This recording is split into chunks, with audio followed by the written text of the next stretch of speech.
c'est le centre de la communauté. C'est une petite ville de 25 000 habitants. C'est sûr que l'école primaire, c'est important. Comment vous voyez, pourquoi il serait allé dans l'école primaire? Ça, c'est une... Non, je me suis posé la question, Denis, puis je n'ai pas la réponse, mais c'est important de s'interroger là-dessus. Est-ce que c'était le seul endroit accessible où il y avait du monde? Il ne semblait pas y avoir beaucoup d'usines dans ce coin-là. Est-ce que c'était l'endroit le plus proche? Est-ce que c'était par association avec sa mère? S'il s'est mis, Denis, à délirer sur sa mère, que sa mère allait le tuer, qu'il fallait qu'elle tue, puis que là, il y avait du monde, le monde qui avait été en lien avec sa mère devenait pour lui une menace, ça se peut que ce soit une espèce de délire paranoïde. Alors, il y a cette possibilité, pour ne pas dire cette probabilité-là.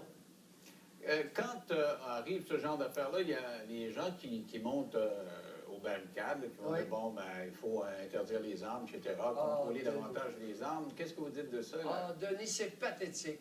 Lorsque j'ai entendu notre première ministre, Pauline Marois, faire sa déclaration il y a quelques jours, elle a sauté sur le contrôle des armes à feu comme la misère sur le pauvre monde.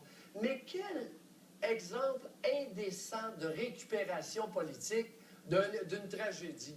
L'autre, Obama, lui, pas plus intelligent, il s'en va verser ses petites larmes. Non, mais écoute, Denis, ça n'a pas d'allure, la récupération de ces individus-là d'une tragédie locale. Vous pensez que les larmes du président n'étaient pas réelles, n'étaient pas senties? C'était juste un show politique? Ben là, Denis, s'il faut que ce soit senti, on a un maudit Faluette comme président du pays voisin. Comment ça, un Faluette? C'est pas parce qu'il y a un gars plat qui est Faluette. Hey, Denis, dans le deuxième discours, ces petites larmes-là, il les a ramassées. Sais-tu pourquoi, Denis? Parce qu'il y a un homme qui lui a dit aux côtés, « Hey, président, fais pas ça, parce que là, tu fais plaisir à nos ennemis. » Denis, tout le monde sait que les larmes peuvent être l'arme des faibles, des hypocrites et des manipulateurs. Mais j'ai bien dit aussi peuvent et des faibles. Oui, parce que ça peut être aussi des larmes émotives, senties, parce que tu es ébranlé, parce que tu es père de famille. Ça n'a pas sa place, Est-ce que je suis Faluette parce que moi, en regardant, verser une larme, j'avais le moton? Est-ce que je suis Faluette parce que j'avais le moton? Écoute, donne-moi un exemple là-dessus. Bon, tu n'es pas président des États-Unis.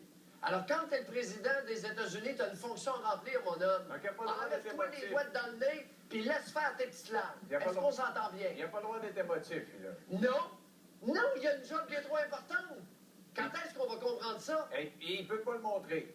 Non, surtout pas. Ben, c'est justement à cause de positions comme la vôtre qu'on n'avance pas vite.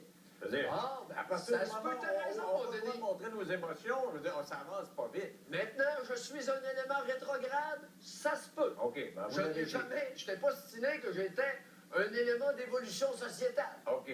Parlez-moi des petits-enfants. Hier, aux nouvelles, on a